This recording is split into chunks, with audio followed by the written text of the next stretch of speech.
Have you ever had a warning light suddenly appear on your dashboard?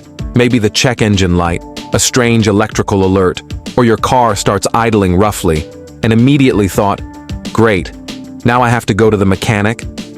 It's stressful, right? You probably imagine long waits, expensive repairs, or confusing explanations involving parts you've never even heard of. Don't worry, I'm your honest engineer and I'm here to help. Here's something most people don't know. A large number of car issues aren't serious problems at all. In fact, many of them are simply caused by your car's computer getting confused or overloaded with old data. Just like your smartphone or laptop, your vehicle's system occasionally needs a reset to clear out minor glitches. And here's the good news. You can do this yourself at home. No tools, no mechanic, and no cost involved. In this video, I'll show you 4 of the easiest and most effective ways to reset your car. These methods can fix strange issues, turn off warning lights, and even improve performance, all in just a few minutes. Some of these tricks have helped people avoid unnecessary trips to the repair shop and save hundreds of dollars. So before you panic or book an appointment, let's try these simple reset methods together. You might be surprised at how easily your car returns to normal. Let's start with the first one. Method 1. Disconnect the battery, the most common DIY reset.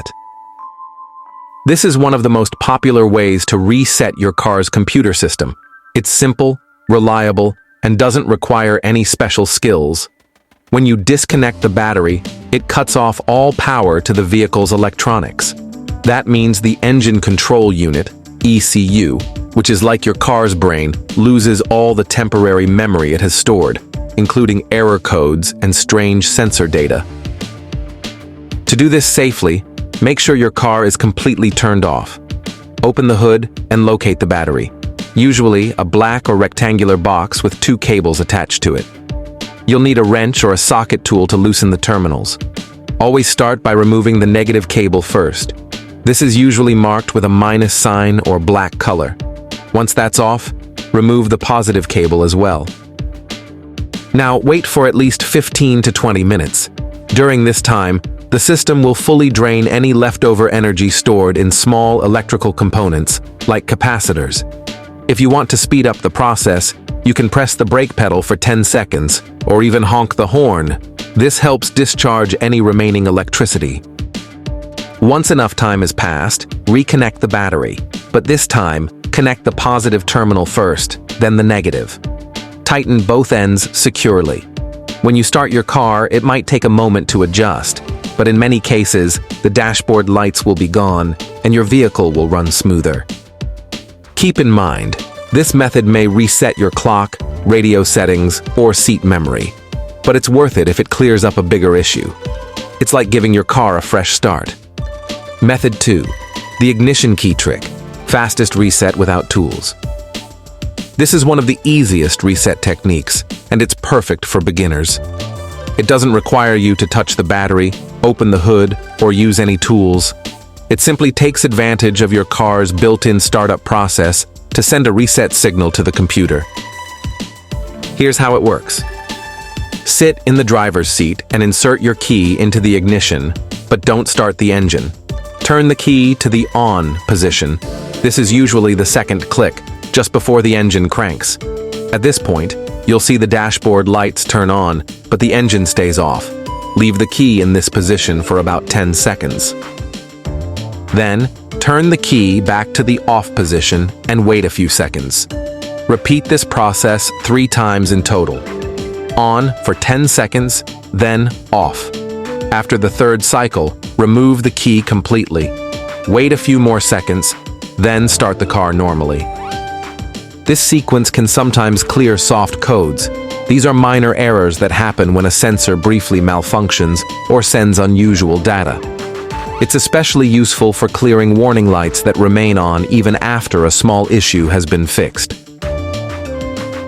This method is safe, takes less than a minute, and doesn't affect your car's other systems like the radio or air conditioning. It's a great first step if you're not comfortable with tools or opening the hood. Method 3. Pull the ECU fuse, a targeted reset for more control. If you want to reset your car's computer without touching the battery, this method might be perfect for you. It focuses only on the ECU, the electronic control unit, and resets it by removing its fuse. Think of this as a way to reboot just one part of your vehicle, rather than turning everything off. First, locate your car's fuse box. Most vehicles have one inside the cabin, usually under the dashboard on the driver's side, and another in the engine compartment. Open the cover and look for the diagram that shows which fuse controls the ECU or ECM, electronic control module. It may be labeled ECU, EFI, ECM, or something similar. Use a fuse puller or a small pair of pliers to gently remove the fuse. Then, wait for 10 to 15 minutes. This allows the ECU's memory to reset and lose any stored error codes. After waiting, insert the fuse back into its original position carefully. Start your car and observe how it runs. In many cases, the check engine light or warning symbol will disappear. This method gives you a bit more precision because it only resets the engine control system, leaving other electronics untouched, like your radio presets or seat adjustments. This trick is especially helpful if you're dealing with small engine-related warning lights after replacing a sensor or fixing a temporary issue. Method 4. Check the fuel cap, the easiest fix that most people ignore. You're not going to believe this, but one of the most common reasons people see a check engine light, especially in newer cars, is a loose or faulty fuel cap. Yes, that small plastic cap you twist after filling up at the gas station can cause the entire car's warning system to light up. Modern cars have very sensitive emission systems. One part of this system monitors the pressure inside your fuel tank to make sure there are no leaks. If the fuel cap is not tightened properly, has a damaged rubber seal, or is even slightly cracked, the system thinks there's a leak and throws an error. That's when the check engine light comes on. To fix this, open your fuel door and remove the cap. Inspect the rubber gasket around the inside. If you see cracks, wear, or hardening, the cap may need to be replaced. If it looks okay, place it back in position and tighten it until it clicks several times. This ensures it's sealed properly. Now here's the part many people don't realize. The check engine light won't turn off instantly. Your car needs time to run a few test cycles to make sure the problem is gone. This usually happens over 50 to 100 miles of regular driving. So if the light doesn't disappear right away, don't worry. It just means the system is still verifying that the leak is gone. It's such a simple fix, but it can save you the cost of a full diagnostic scan or an unnecessary trip to the repair shop. Always check the fuel cap first, before assuming something is seriously wrong. These are 4 of the most effective and beginner-friendly ways to reset your car's system and fix small but annoying issues, all without opening your wallet. If your car feels a little off or a strange light appears on the dashboard, one of these tricks might be all you need to get back on the road with confidence. In the next part, we'll cover even more advanced methods like using an OBD2 scanner and performing a throttle body relearn. But for now, try these simple steps. They just might save you a ton of time and stress. If this helps you, hit that like button, subscribe for more car tips every week, and let me know in the comments. Which method are you going to try first?